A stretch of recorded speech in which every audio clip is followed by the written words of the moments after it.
Hi everyone, I welcome you all to our channel. तो आज हम 22 दिसंबर 2020 के न्यूज़ आर्टिकल डिस्कस करेंगे of the Indian Express. And I am really sorry for not uploading videos on a regular basis. Actually the most challenging things in winter वो क्या होती हैं कि waking up early in the morning, तो वही नहीं हो पाता। और रात को क्योंकि लेट सोने की वजह से सुबह नहीं जग पाते, तो 8 से 8:30 के अराउंड में जगती थी। और फिर अपना ही टाइम, फिर 10 बज जाते, फिर 10 बजे ऑफिस टाइम, फिर पीडीएफ मतलब मैं पढ़ती थी, पढ़ा नहीं पाती थी, है ना। तो अभी जितने भी मतलब आने वाले टाइम में हम देख लेंगे कौन कौन से आर्टिकल्स और क्या क्या न्यूज़ थी। आज से हम 22 दिसंबर से स्टार्ट करते हैं। और again I'm really sorry for not making videos on a regular basis. So let's get started. सबसे पहली जो न्यूज़ है, concern over new strains, India stops UK flights until December 31, labs scramble to crack virus code. ठीक है, तो UK में एक mutation हुआ है वायरस का इन सार्स कोविड 2। जैसे जो हमने बताया था कि कोविड इज़ अ डिजीज़, है ना। कोविड क्या है, बीमारी का नाम है। और जो वायरस है वो क्या है, सार्स। ठीक है, सार्स। तो सार्स मतलब पहले भी था। कोरोना वायरस जो है फैमिली, ये एक फैमिली के जो वायरस हैं ये पहले भी, लेकिन अब ये जो कोविड-19 है ये एक म्यूटेटेड वर्जन है इसका। ठीक है, तो इसी तरीके से यूके में देखने को मिल रहा है। और यहाँ से जितने भी almost most of the countries they have suspended their flights, है ना। तो हमने इंडिया ने भी यूके की फ़्लाइट्स जो है सस्पेंड कर दी है 31 दिसंबर तक। ना कोई वहाँ से आ सकता है इंडिया में, ना ही कोई इंडिया से यूके में जा सकता है। तो हम इसके बारे में एक्सप्लेन सेक्शन में देखेंगे।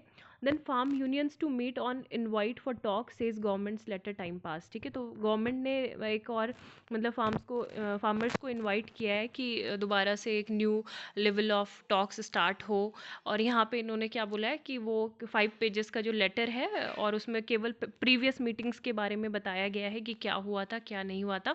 और आगे का कुछ डिटेल उसमें डिस्कस नहीं किया गया कि कोई वेन्यू और कोई टाइमिंग सरकार ने नहीं दी हुई है। ठीक है, और यहाँ पे एक फार्मर ने सुसाइड किया है with by 70 year old at protest site. तो उन्होंने कहा कि वो फार्मर्स प्रोटेस्ट से बाकी बहुत ज़्यादा डिस्टर्ब्ड हैं कंडीशंस को लेके फार्मर्स की, इस वजह से ही इज़ कमिटिंग सुसाइड, है ना। तो और बाकी यहाँ पे जो फार्मर्स हैं वो काफ़ी सारे फार्मर्स 2000 फार्मर्स सपोर्ट्स में भी आए हैं बिल के विद सम चेंजेस। उन्होंने कहा कुछ चेंजेस उनको चाहिए, लेकिन वो क्या करते हैं, सेंटर के जो 3 न्यू फॉर्म लॉज थे वो उनको क्या करते हैं, with some amendments they will be accepting these law, है ना, जो बिल है ये। तो ये चीज़ यहाँ पे बोली गई है। और इसके बारे में तो काफ़ी सारे एडिटोरियल ऑन रेगुलर बेसिस आ रहे हैं, तो आपने अच्छे से इसको गो थ्रू कर लिया होगा क्या हो रहा है।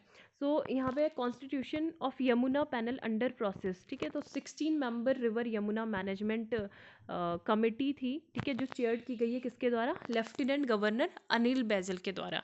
तो ये अंडर प्रोसेस में है, being set up to restore and manage the river flood plains in Delhi. ठीक है, तो जो वहाँ पे इको टूरिज़्म है, तो इको टूरिज़्म एक्टिविटीज़ को प्रमोट करने के लिए ये किया जा रहा है। और ये जो कमेटी मतलब किसके द्वारा चेयर की जा रही है, अनिल बैजल के द्वारा, जो लेफ्टिनेंट गवर्नर है। ठीक है, अनिल बैजल। एंड कमेटी जो सेटअप की गई थी, फॉर्म की गई थी, ये एनजीटी के डायरेक्शन पे की गई थी। ठीक है, एनजीटी ने डीडीए को डायरेक्शन दिए थे कि एक मतलब ऐसे अथॉरिटी एक होनी चाहिए, लेकिन अथॉरिटी तो नहीं बन पाई, लेकिन ये एक कमेटी सेटअप हुई, ठीक है, प्रमोट करने के लिए इको टूरिज्म को। नेक्स्ट है behind Rahim storm restoration 1,75,000 hours and 3,000 craftsman. ठीक है, तो इसको रिस्टोर किया गया है और काफ़ी टाइम बाद ये मतलब इसका रिस्टोरेशन हुआ है, Rahim tomb before and after restoration, है ना। तो ये पहले का है और ये अभी ऐसा हो गया। तो ये टूरिस्ट के लिए 2014 में जो रिस्टोरेशन वर्क है वो स्टार्ट हुआ था और अभी टूरिस्ट यहाँ पे जा सकते हैं। ठीक है, 5 decades before the Taj Mahal was build by Shah Jahan. तो ऐसा नहीं है कि केवल शाहजहाँ ही एकमात्र ऐसे इंसान थे जिनको मतलब बरीड किया गया अपनी वाइफ के बगल में, है ना। तो शाहजहाँ के अलावा Rahim was also buried beside his wife और आफ्टर हिज डेथ इन 1627। ठीक है, and Abdul Rahim Khana commander in chief of Akbar's army and a poet भी थे ये, who built a tomb in Delhi in memory of his wife Mahabanu. ठीक है, इनकी वाइफ का नाम क्या है, Mahabanu. It was the first Mughal tomb built for a women. ठीक है, फर्स्ट मुगल टोम्ब, बहुत ज़्यादा इंपॉर्टेंट ये फैक्ट है, built for a women after his death in 1627। तो ये पब्लिक के लिए 6 ईयर्स के स्टोरेशन वर्क के बाद ओपन हो गया है और यहाँ पे ये बोला गया है कि the state of shambles it carries another piece of historical travesty. The monument came to be used as a quarry in the 18th to 19th centuries. Stones from here were plundered to construct monuments elsewhere in the city. मतलब यहाँ से बहुत सारे जो stones थे वो इधर उधर ले जाए जाते थे अनदर सिटीज़ में, लाइक सफदरजंग टोम में, है ना. तो ये जो स्ट्रक्चर था ये कोलैप्स, काफ़ी ज़्यादा रिस्क हो गया इसमें, है ना, कि ये कोलैप्स भी कर सकता था. तो 1920s में जो आर्कियोलॉजिकल सर्वे ऑफ इंडिया था उन्होंने प्रोवाइड किया मैसनरी सपोर्ट, है ना, कि ये मतलब कोलैप्स ना हो. और 2014 में क्या है, InterGlobe foundation in came on board with the Aga Khan trust for agriculture to support the conservation of Rahim's museum. मतलब ये जो है मौसोलम, ठीक है, इंटेंस डिस्कशन हुआ था एएसआई के बीच में इसके अप्रूवल को लेके और जो फाइनल कंजर्वेशन प्लान था इसके बीच में बात, तो finally it has been restored. और 6 years लगे, काफ़ी सारे मतलब जो पार्ट थे, ऑब्स्टिकल्स, पार्ट डिस्कवरीज, है ना, तो इस सब चीज़ों में लगे.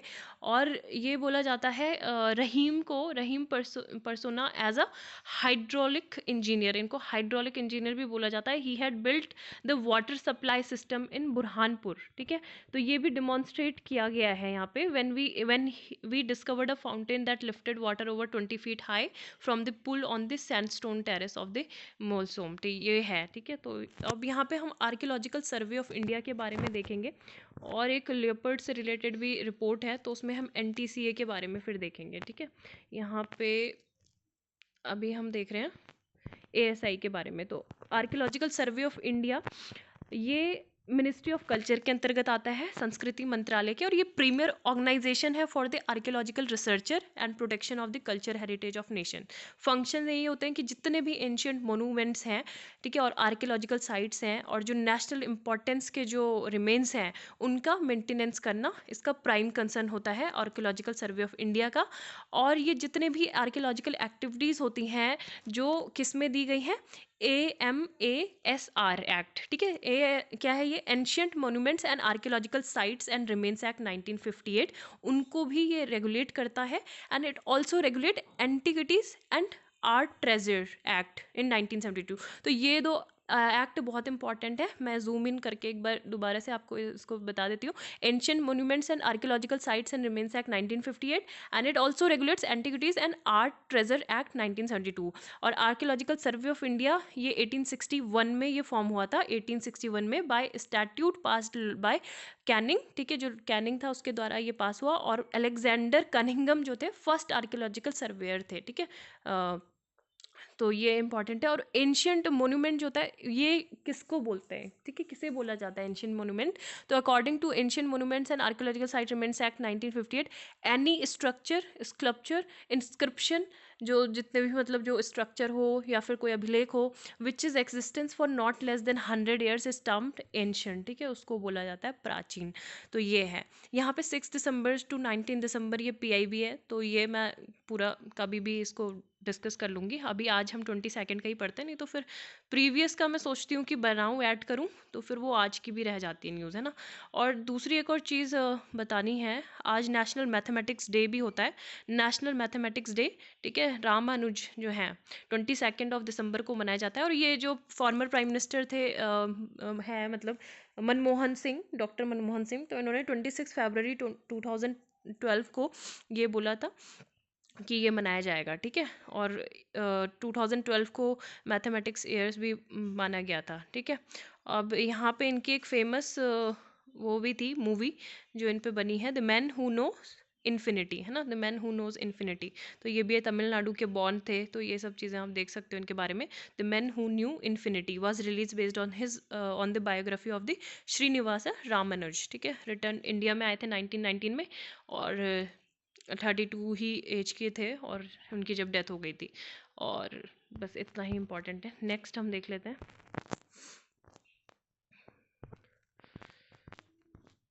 नेशनल मैथमेटिक्स डे, ठीक है, नेशनल मैथमेटिक्स डे. एंड यहाँ पे RD शर्मा के बारे में भी दिया हुआ है.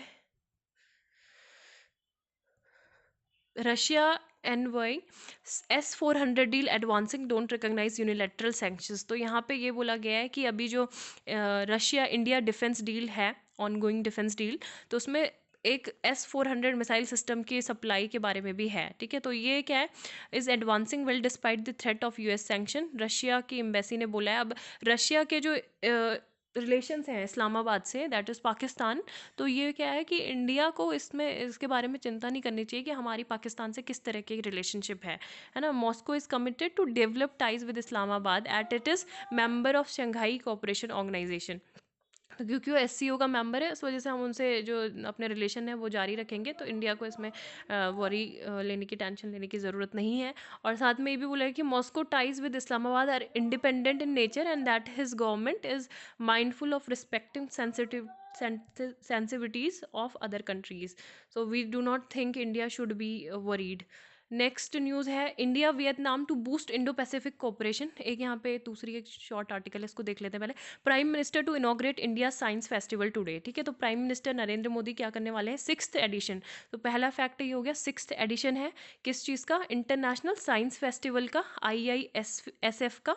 और इनॉग्रल जो स्पीच है वो यहाँ पे देंगे, ठीक है। तो ये 22 to 25 ये होगा दिसंबर को, will be India's largest virtual science festival till date. ज़्यादातर आजकल वर्चुअल ही हो रहे हैं, ठीक है।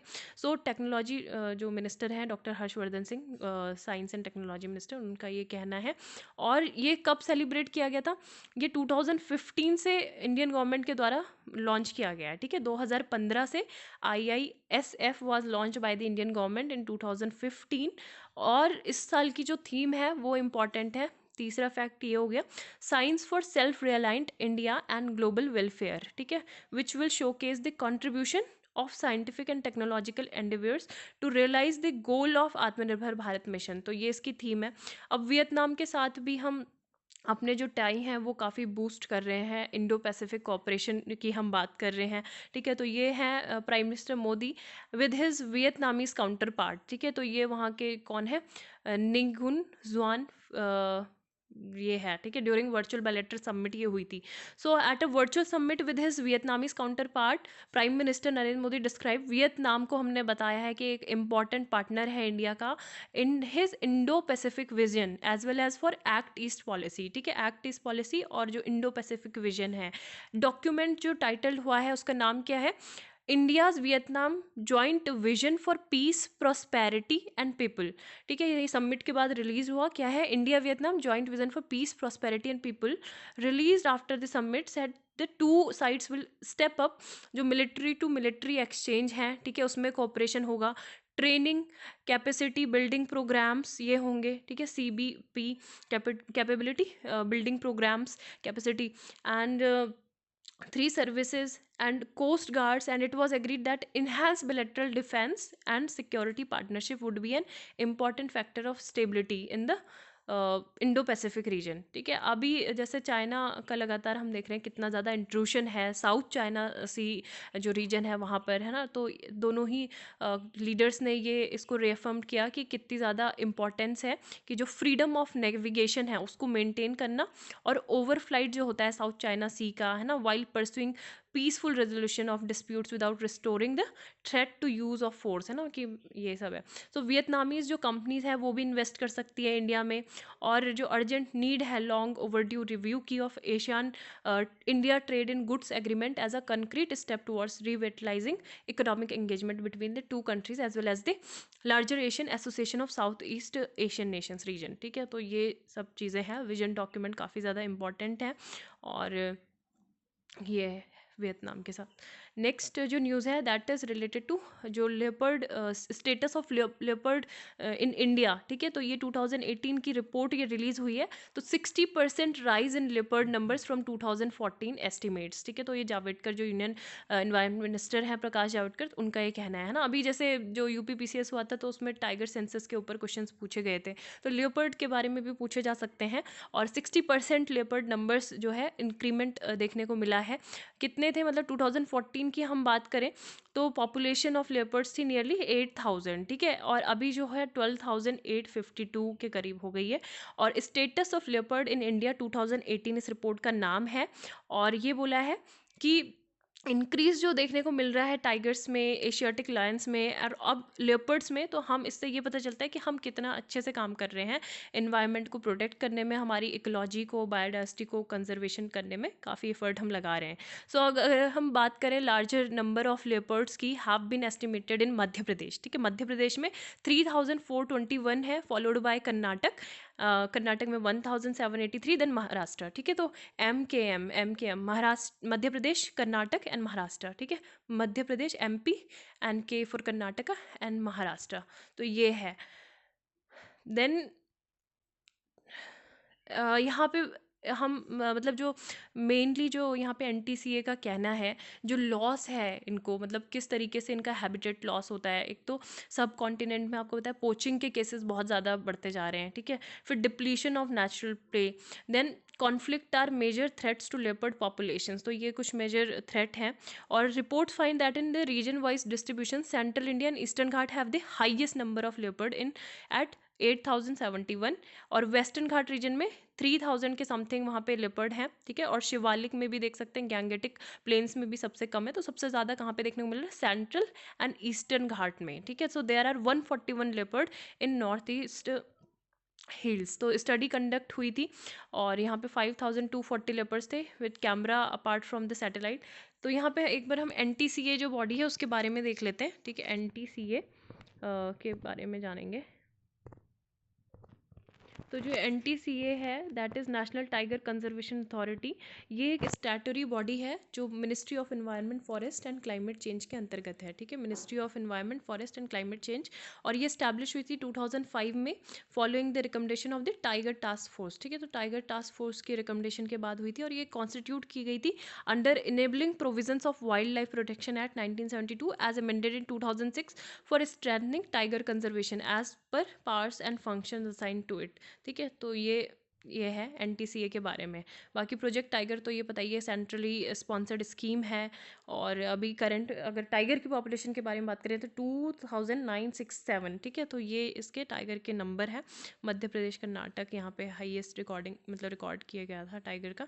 नेक्स्ट जो इम्पोर्टेंट न्यूज़ है, क्राइसिस इन काठमांडू, ठीक है, ये एडिटोरियल्स पे हम आ गए हैं। तो काठमांडू में यहाँ पे क्राइसिस क्या देखने को मिल रहा है, इंटरनल पॉलिटिक्स मेनली इनकी, ठीक है। तो इतना ज़्यादा हमारे लिए इंपॉर्टेंट नहीं है, बट ये हमारा थोड़ा मतलब नेबरहुड है, पड़ोसी है, रोटी बेटी का जो हमारे बीच में रिलेशंस हैं, तो इस वजह से नेपाल के बारे में थोड़ा पढ़ना ज़रूरी हो जाता है ना। तो इंटरनल टसल चल रही है नेपाल की रूलिंग पार्टी फोर्स के बीच में, जो प्राइम मिनिस्टर ओली हैं। और ये इन्होंने क्या बोला है कि वहाँ पे इलेक्शंस होने चाहिए, क्योंकि उन पे मतलब फेद नहीं रह गई है, जो दोबारा से मतलब ऐसे बोल रहे हैं कि ट्रांसपेरेंसी नहीं है। तो इन्होंने क्या किया, संडे को जो रिकमेंडेशन दी कि जो हाउस ऑफ रिप्रेजेंटेटिव है उसको डिसमिस किया जाए और फ्रेश इलेक्शन कंडक्ट किए जाए, ठीक है। तो ऐसा मतलब अभी हुआ है और इमिडिएटली इसको एक्सेप्ट भी कर दिया गया जो वहाँ की प्रेसिडेंट हैं विद्या देवी भंडारी के द्वारा। तो काफ़ी सारे जो लीगल एक्सपर्ट्स हैं, पॉलिटिशियंस हैं, तो इन्होंने बोला है कि ये कॉन्स्टिट्यूशनल कॉप है एंड इसको चैलेंज किया है सुप्रीम कोर्ट में, है ना, कि ऐसा नहीं होना चाहिए था। All this moves will test the fragile consensus on the country's constitution, और स्प्लिट हो सकता है एनसीपी के बीच में। अब जो अगर हम बात करें एनसीपी की, जो नेपाल की कम्युनिस्ट पार्टी है, नेपाल कम्युनिस्ट पार्टी, तो 2018 में इसका फॉर्मेशन एक तरह से हुआ था। यहाँ से क्राइसिस मतलब होना स्टार्ट हुआ था, है ना, क्योंकि जो यहाँ पे सीपीएन दो हैं, ठीक है। सीपीएन क्या है, एक तो सीपीएन यूनाइटेड मार्क्सिस्ट लेनिनिस्ट है और दूसरा है सीपीएन माओसिस्ट सेंटर। तो ये जो है ओली ओली इससे बिलोंग करते हैं। On the face of CPN UML had led the combine to nearly 2/3 of majority in the election the previous year. और इन्होंने ये कहा कि ठीक है, ये मतलब पावर शेयर करेंगे between leaders of the two parties जो भी मर्ज हुई हैं। और ओली साथ में ये है कि जब 2014 में जो बॉर्डर पे ब्लॉकेड हुआ था इंडिया के द्वारा, तो तब से इनका एंटी इंडिया इंस्टेंस भी है, तो काफ़ी ये उस टाइम पे जीते भी थे, है ना। और Oli choose to impose his will on the NCP, तो ये जो चाहते हैं, जैसी इनकी आइडियोलॉजी है, ये उसको इम्पोज भी करते हैं अपने जो अदर पार्टी लीडर्स हैं। So this was bound to deepen the division within the party. तो सीपीएन यूएमएल जो था, इन्होंने सीपीएन माओसिस्ट के काफ़ी ज़्यादा मतलब बिटर रिलेशन रहे हैं, और ये भी बोला था कि जब जो माओसिस्ट थे उन्होंने गुरिल्ला वॉर भी था वो लॉन्च कर दिया था, है ना, उस टाइम पे पुष्प कमल दहल जो थे उनको अकाउंटेबल बोला इन्होंने। तो जो सीपीएन यूएमएल कैडर्स के कुछ लीडर्स थे उनको भी किल किया था। तो ये सारी चीज़ें यहाँ पे हुई थी। तो अभी बस बस ये है कि ओली मतलब क्या करना, उनके पास काफ़ी सारे एरियाज़ हैं जिन पे उनको वर्क करना चाहिए, लाइक देयर कॉन्स्टिट्यूशन, और जो उनके मधेसी ग्रुप्स हैं उनके कंसर्न है तो उसको लेके बातचीत करनी चाहिए, और उनको नेपाल के जो इंस्टीट्यूशन हैं उनको स्ट्रेंथन करना चाहिए। लेकिन वो कुछ और ही मतलब कर रहे हैं कि वो क्या कर रहे हैं, ही प्रेफर टू कंसोलिडेट पावर, कि पावर को कंसोलिडेट करना। दूसरा ये है कि जो एंटी इंडिया उनका जो एटीट्यूड है उसको वो अडॉप्ट कर रहे हैं, और चाइना के साथ बहुत ज़्यादा अपने क्लोज रिलेशंस जो हैं वो मेंटेन कर रहे हैं, है ना। तो ये सारी बातें यहाँ पे की गई हैं। And then India's new Europe politic, तो ये इंपॉर्टेंट आर्टिकल है, सी राजा मोहन के द्वारा ये लिखा गया है। और यहाँ पे ये बोला गया है कि अगर हम बात करें दिल्ली के इंटरनेशनल कोलेशंस की, तो ये काफ़ी ज़्यादा इम्पॉर्टेंट प्रायोरिटी हो गई है इंडियन फॉरेन और सिक्योरिटी पॉलिसीज़ के लिए 2021 में, है ना। If the intensification of security cooperation with the United states has become important milestone in India's foreign policies 2020, तो अगर हम यूरोप को भी इंटीग्रेट कर देंगे तो एक ये न्यू स्ट्रैटेजिक कैलकुलस इंडिया का ये आएगा, मेजर ऑब्जेक्टिव होगा 2021 का। तो पहले ये होता था हम मतलब यूरोपियन जो पार्ट्स हैं उन पे ज़्यादा फोकस नहीं करते थे, लेकिन अभी हम यूरोपियन पार्ट्स पे ज़्यादा फोकस करेंगे, और वो हमारे नेचुरल पार्टनर्स उनको हम ट्रीट करेंगे, और एक तरह से एक ड्यूरेबल बैलेंस बनेगा, balance of power in Indo Pacific. क्योंकि इंडो पैसिफिक में अगर हमें अपनी और ज़्यादा स्ट्रेंथन करना है अपने रोल्स को, या फिर किसी भी मतलब आस्पेक्ट को अगर हमें टैकल करना है इन फ्यूचर, तो हमें यूरोपियन नेशंस के साथ जो है इंपॉर्टेंट रिलेशंस मेंटेन करने होंगे। ठीक है, तो यहाँ पे यही चीज़ें बताई गई हैं कि Delhi's changing strategic perception of Europe. तो पहली बात तो ये है कि इंडिया जो है सपोर्ट कर रहा है, किस तरीके से हमारा परसेप्शन यूरोप के प्रति चेंज हो रहा है। इंडिया IORA में मेंबरशिप चाहता है फ्रांस की, ठीक है, इंडियन ओशियन रिम एसोसिएशन। दूसरी बात ये है कि जो लार्जर यूरोपियन रोल है इंडो पैसिफिक में, तो उसको भी हम चाहते हैं, और दिल्ली ने वेलकम किया है जर्मनी के इंटरेस्ट को, नीदरलैंड को, इन building a new geopolitical architecture in the Indo Pacific. इसके अलावा तीसरी जो इम्पोर्टेंस है, जो हमारा पर्सपेक्टिव चेंज हुआ है, security cooperation in the Indo Pacific is also emerging as an important theme in the plans to work out a decade long road map, है ना। तो ये सारी बातें हैं जो हमारे जो यूरोप का जो रोल है, न्यू इंटरनेशनल रोल है, उसको मतलब डिफाइन करता है। अब ये चीज़ बोली गई है कि ये जो क्लोजर लुक है ये सजेस्ट करता है दो इम्पॉर्टेंट कंसेप्चुअल डिपार्चर को। ठीक है, इंडिया एक तो जो बाईपोलर जियोपॉलिटिक्स कंपटीशन है जो यूएस और चाइना से आगे हट के हम देख रहे हैं, and Delhi also began to shed the post colonial mental block है against regional security cooperation with post imperial Europe. तो अगर दिल्ली की बात करें तो दिल्ली को मतलब काफ़ी ज़्यादा डिफ़िकल्टीज़ है बीजिंग के साथ, है ना, कि हम कंटिन्यू टॉक नहीं कर पा रहे हैं, और उसके बाद इस वजह से भी यूएस जो है हमारे लिए एक इम्पॉर्टेंट सिक्योरिटी पार्टनर हो जाता है। लेकिन हम दोनों में ही क्या करना चाहते हैं, मतलब एक तरह से बैलेंस बरकरार रखना चाहते हैं। एंड दूसरी बात ये है कि it's supplementing its American partnership with a network of minilateral groups. जैसे हम क्या कर रहे हैं, अपनी पार्टनरशिप को किस तरीके से बरकरार रख रहे हैं, जैसे क्वाड ग्रुपिंग है इंडिया ऑस्ट्रेलिया जापान, और ट्रिलेटरल डायलॉग है जैसे फ्रांस ऑस्ट्रेलिया और इंडिया के बीच में। तो इस तरीके से हम अपने जो मिनीलेटरल ग्रुप्स के साथ हम बातचीत करके यहाँ पे हम एक पॉलिटिकल ट्रैजेक्ट्री जो है यूएस के साथ एक बना के भी रखे हुए हैं। So Delhi now sees European powers individually as well as collectively through the European Union as natural partners constructing a durable balance of power. अब ये है चाइना की मतलब पहले से स्ट्रैटेजी ये रही थी कि वहाँ पे यूरोप में भी उन्होंने काफ़ी मैसिव इन्वेस्टमेंट की हुई है। और अगर हम बात करें कि ये मल्टीपोलर वर्ल्ड को टैकल करने की, मतलब मल्टीपोलर वर्ल्ड को प्रमोट करने की, तो फ्रांस इसमें एक एक्सेप्शन रहा है, क्योंकि 1990 से ही वो मल्टीपोलर वर्ल्ड चाहते हैं, ठीक है, फ्रांस। और पेरिस ने इस विषय में दिल्ली से भी बातचीत की थी जब इमैनुअल मैक्रोन जो प्रेसिडेंट थे, मतलब वहाँ के फ्रांस के, तो इन्होंने विजिट भी किया था 2018 में। तो एक एक्सपेंसिव फ्रेमवर्क की बात हुई थी स्ट्रैटेजिक पार्टनरशिप को लेके, ठीक है। तो फ्रांस से भी मतलब एक स्ट्रॉन्ग रीजनल एंकर है फ्रांस इंडिया की पार्टनरशिप में इंडो पैसिफिक में, और जो वेस्टर्न इंडियन ओशियन है और साउथ पैसिफिक ओशियन है, तो वहाँ पे भी क्योंकि फ्रांस की एक स्ट्रैटेजी इंपॉर्टेंट है, उनकी नेवल प्रेजेंस भी वहाँ पे है, तो इस वजह से ये इंपॉर्टेंट हो जाते हैं, ठीक है। Then the rest of the Europe, जैसे ब्रिटेन की हम बात करें तो they have also woken up to the China challenge and are ready to pay greater attention to Asian geo politics, ठीक है, एंड द इंडो पैसिफिक। तो सारी ही कंट्रीज अब सोच रही हैं कि मतलब यहाँ पे अटेंशन देनी चाहिए इस रीजन को, and India too is breaking out of its past approaches to the Indo Pacific define. जैसे कुछ बाइनरीज हमने सेट की हुई थी कि नॉर्थ वर्सेस साउथ और रीजनल वर्सेस एक्स्ट्रा रीजनल, है ना, तो ऐसा नहीं है, बल्कि ये जो सारी यूरोपियन कंट्रीज़ हैं, फ्रांस, ब्रिटेन, ये सब भी यहाँ पे आएंगी, जर्मनी। तो फ्रांस एंड ब्रिटेन, इन्होंने अपने काफ़ी सारे जो पास्ट है वेस्टर्न इंडियन ओशियन में, तो वहाँ पे भी मतलब ये कंट्रीब्यूट करेंगे। Indo Pacific is limited but in combination with Asian democracy Europe can certainly make a difference.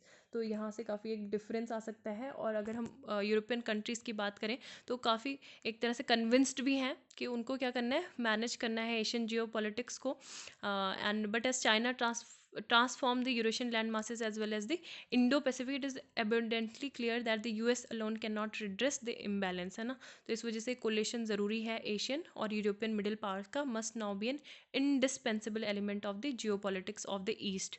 तो यही है इम्पॉर्टेंट। दूसरा जो यहाँ पे इन द डॉक, बाकी कुछ ये आर्टिकल हैं, जैसे रिकॉर्डिंग द वायरस वेरिएंट और सीजनल यूवी रेडिएशन, तो ये मैं एक्सप्लेन सेक्शन पीआईबी के साथ में पढ़ा दूँगी बाद में, ठीक है। और एक ये वाला आर्टिकल अच्छा है, new welfarism of India's right, इसे भी बाद में ही डिस्कस करेंगे। ये जो इन द डॉक है, इसमें केवल जो अभी सीबीआई ने चार्जशीट जो फाइल की थी, तो वो इंडिक्ट करती है कि यूपी पुलिस जो है, हाथरस रेप मर्डर केस हुआ था, तो वहाँ पे एक फेयर प्रोब की ज़रूरत है। This is the only way to justice, क्योंकि फेयर प्रोब वहाँ पे नहीं हुआ था। 19 ईयर ओल्ड जो दलित वुमेन थी, शी वॉज ब्रूटलाइज्ड। जो 4 अपर कास्ट मैन थे हाथरस उत्तर प्रदेश में, तो उन्होंने रेप किया था उसके साथ। उसके बाद चार्जशीट फाइल की थी और काफ़ी सारे मतलब जो पुलिस डिपार्टमेंट है वो हैंडल कर रहे थे केस को, लेकिन बाद में ये बोला गया कि पुलिस ऑफिशियल के द्वारा कि no gang rape had taken place, है ना। और बाकी जो एक लास्ट राइट जो होता है वो भी मतलब फैमिली मेम्बर्स को वहाँ पे पार्टिसिपेट नहीं करने दिया गया था। तो ये सारी चीज़ें वहाँ पे हुई थी। और ये बोला गया है कि जो मेडिकल एग्जामिनेशन होता है वो मतलब कंडक्ट किया गया 1 हफ्ते से ज़्यादा टाइम, जब असॉल्ट हुआ था उसके काफ़ी डिले उसमें लगा था। तो ये जो रिपोर्ट थी, मतलब report by the AIIMS forensic department cited by the CBI points out could have led to the loss of crucial evidence, ठीक है। तो अब अगर हम बात करें सीआरपीसी की and the union ministry of home affairs, तो इनकी गाइडलाइंस है for forensic medical examination in sexual assault cases are clear about the procedure, कि क्या होना चाहिए अगर कोई सेक्शुअल असॉल्ट का किसी एलिगेशन किसी पर लगाता है, तो उसके बाद पुलिस और एडमिनिस्ट्रेशन को क्या करना चाहिए। सबसे पहले तो एफआईआर मस्ट बी रजिस्टर्ड। दूसरा क्या, medical examination of the survivor must be conducted in the presence of a women medical officer, and police को इंश्योर करना होगा कि उसका जो सर्वाइवर है, विक्टिम है, उसका जो स्टेटमेंट है वो मजिस्ट्रेट के समक्ष क्या हो, रिकॉर्ड हो ज़रूरी, ठीक है। तो ये सारी इंपॉर्टेंट चीज़ें यहाँ पे हैं। और जब विक्टिम ने मतलब अपने स्टेटमेंट भी दिए थे, उसके बाद भी यही हुआ कि काफ़ी डिले इसमें होता गया। सो यही चीज़ बोली गई है कि 3 साल से मतलब जब से Yogi Adityanath government has held his office, the UP police actions have mirrored a political partition agenda. मतलब क्या हो गए हैं कि इन सारे इशू को एड्रेस ना करके एक एटमोसफेयर क्या क्रिएट हो गया कि जो काउ विजिलेंटेज जो केसेस हैं उनको बहुत ज़्यादा एड्रेस कर रहे हैं, उनको मतलब जहाँ पे हत्या हो रही है काउ की, तो वहाँ पे एनएसए लगा दे रहे हैं, ड्रैकोनियन लॉ जो है, एंटी सीए प्रोटेस्टर और एनकाउंटर्स जो बहुत ज़्यादा हो रहे हैं, deaths, and now using the anti conversion law to strike at the personal freedom जो यंग वुमेन एंड वेन है। तो ये सब चीज़ें ऑथर के द्वारा यहाँ पे बोली गई हैं कि ये सब लगाया जा रहा है, ठीक है। और new welfare of India's right, तो यहाँ पे आप ये पूरे ग्राफ जो है ये देख सकते हैं कि फिगर 1, फिगर 2, फिगर 3 में क्या क्या दर्शाया हुआ है कि एक्सेस टू एसेंशियल सर्विसेज। अभी ये बात हो रही है जो 5th एडिशन था, 5th round of national family health survey की, तो ये प्रोवाइड करता है एक रिलायबल और इंडिपेंडेंट एविडेंस जो एक माइक्रो डेवलपमेंट परफॉर्मेंस को बताता है कि गवर्नमेंट क्या कर रही है काफ़ी सारे मल्टीपल डायमेंशंस के बारे में, जैसे हेल्थ, न्यूट्रिशन और ओवरऑल क्वालिटी ऑफ लाइफ, है ना।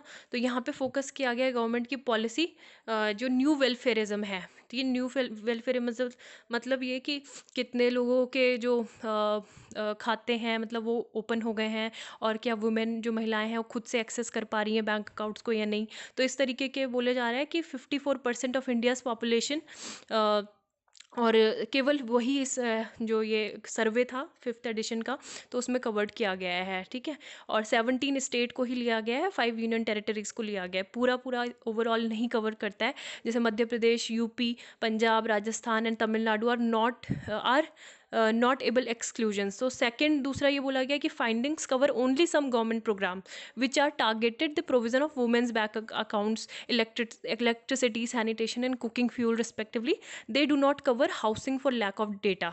And third, even when data are unavailable, मतलब जो डेटा अवेलेबल है, they may not capture the granularity of the outcome. मतलब ये बोला गया कि अब जैसे एक्सेस टू पावर बोला गया है या फिर एक्सेस टू कुकिंग गैस बोला गया है, लेकिन ये मतलब श्योरिटी नहीं है ना कि 24/7 पावर उनको मिल रही है ग्रिड के थ्रू, या फिर उनको डेली यूज़ है जो कुकिंग गैस है उसकी गारंटी है। तो ये सारी नहीं है इसमें, है ना।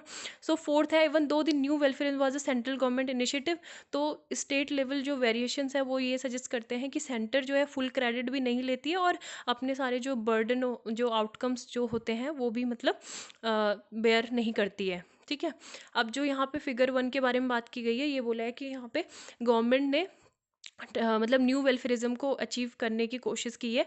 2019 की बात करें तो 72% जो वुमेन थी, ठीक है, 2019 में उन्होंने क्या अचीव कर लिया, उनके मतलब बैंक अकाउंट्स ओपन हो गए, और वो खुद से ही उसको क्या कर रही है, सेविंग अकाउंट्स वो अपने यूज़ भी कर रही हैं टू यूज़ देमसेल्स। और 98% हाउस होल्ड्स ऐसे थे जिनको इलेक्ट्रिसिटी का एक्सेस था, 70% हाउस होल्ड्स जिनको इम्प्रूव सैनिटेशन प्राप्त हुआ, 60% को क्लीन कुकिंग फ्यूल प्राप्त हुआ। ठीक है, और सेकंड ये बोला गया द पेस ऑफ इम्प्रूवमेंट, तो इसमें भी जो हाउस होल्ड्स है यहाँ पे जो गुड्स एंड सर्विसेज हैं तो उसको उसमें इम्प्रूवमेंट देखने को मिला, वो एक्सेलरेट हुई 2015 से, और स्पेशली जो ग्रामीण भारत है वहाँ पे देखने को ये मिला इम्प्रूवमेंट।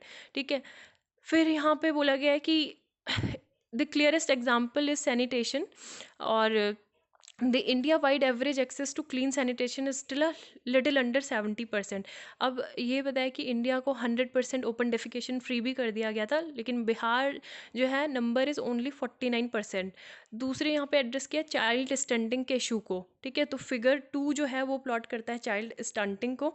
यहाँ पे ये देख सकते हो, ये जो ग्राफ है अगर ये डिक्लाइन हो रहा है दैट शोज रिप्रेजेंट इम्प्रूवमेंट, लेकिन यहाँ से ये देख सकते हो ये जो ग्राफ है ये ऊपर को जा रहा है। ठीक है, ये ऊपर को जा रहा है और ये अर्बन का है। तो रूरल में एक तरह हम देखने को मिल रहा है कि चलो ग्रामीण क्षेत्रों में ठीक हुआ चाइल्ड स्टंटिंग की प्रॉब्लम, लेकिन अर्बन एरिया में ये फिर से प्रॉब्लम रिमर्ज होके आ रही है ना। So that is very disappointing reversal there after with overall stunting rates flattering and urban rates जो है वो राइजिंग हो रहे हैं। तो ये चीज़ यहाँ पे बोली गई है। एंड न्यू वेलफेयरिज्म के बारे में यहाँ पे ये बताया कि जो यहाँ पे इस तरीके से जो टेक्नोलॉजी है उसको वो और ज़्यादा हार्नेस करके जो सक्सेसफुल इम्प्लीमेंटेशन है उसको अचीव किया जा सकता है।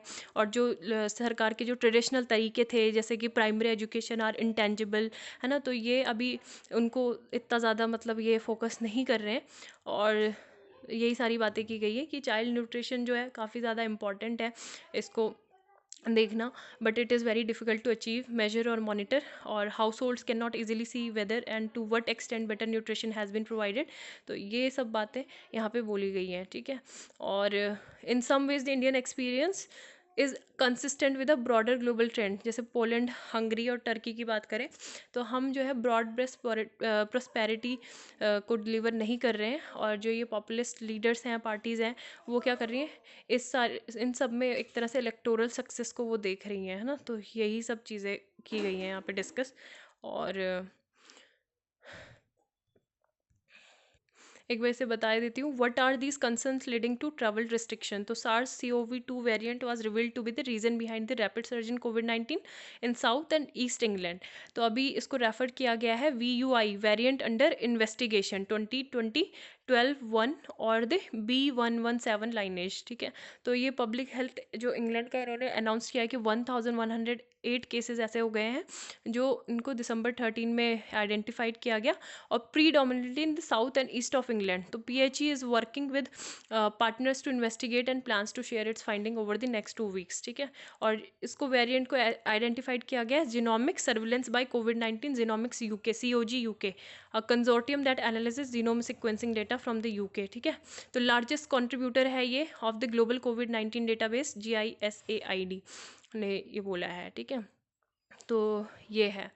और तो यहाँ पे बस यही सब चीज़ें बातें की गई हैं, क्या मतलब वहाँ के ऑलरेडी जो वैक्सीनेशन जो प्रोग्राम्स हैं उन पे इम्पैक्ट पड़ेगा, तो ऐसा बोला गया है कि नहीं इम्पैक्ट पड़ेगा इतना ज़्यादा। और how much of concern of high transmissibility, तो ये कह रहे हैं कि ट्रांसमिलेबिलिटी के मतलब ज़्यादा चांसेस हैं इसके कोविड-19 से भी ज़्यादा, because it has a mutated version and but has the virus not mutated before. तो पहले नहीं हुआ, तो ऐसा बोला गया कि पहले भी रिप्लिकेट हुए हैं, है ना, ह्यूमन पॉपुलेशन में जैसे होता है स्प्रेड, उससे फिर ये म्यूटेशंस भी होता है नेचुरली, एक प्रोसेस ये है। इनफैक्ट अगर SARS-CoV-2 की बात करें और कॉग यूके की बात करें, says that there are currently around 4000 mutation in the spike protein. तो वेरिएंट जो था ये डोमिनेंट था पहले भी, लेकिन it spread was very easily. Another strain that originated in Spanish framework. तो यही सब है कि ये यूरोप में समर में स्प्रेड हुआ था काफ़ी ज़्यादा। वोल्केनो इरप्ट्स ऑन हवाई बिग आइलैंड। तो इस वोल्केनो का नाम क्या है, किलोइया या किलोइया जो भी है ना, किलोइया वोल्केनो ने Hawaii's big island erupted and shot a steam cloud into atmosphere. तो ये है। एंड ये ट्रैवल रिस्ट्रिक्शंस हुए हैं यहाँ पे, यही सब है। Another new strain in driving virus resurgence in south America. तो साउथ अफ्रीका में भी मतलब ये देखने को मिल रहा है। The new variant known as 501.V2, ठीक है। तो ये है, और इसके काफ़ी ज़्यादा इन्फेक्शन साउथ अफ्रीका में देखने को मिल रहे हैं। नेवलिनी के बारे में पता होना चाहिए इनको, एक जो सोवियत एरा नोविचोक एक नर्व एजेंट था वो दिया गया था, ठीक है, जो बैंड था किसके अंतर्गत, organisation of the prohibition of chemical weapons, जो एक ट्रीटी भी हुई थी। तो ये था सोवियत एरा का। तो आज के लिए बस इतना ही, and thank you. Almost cover हो गई हैं सारी चीज़ें, ठीक है। So thank you.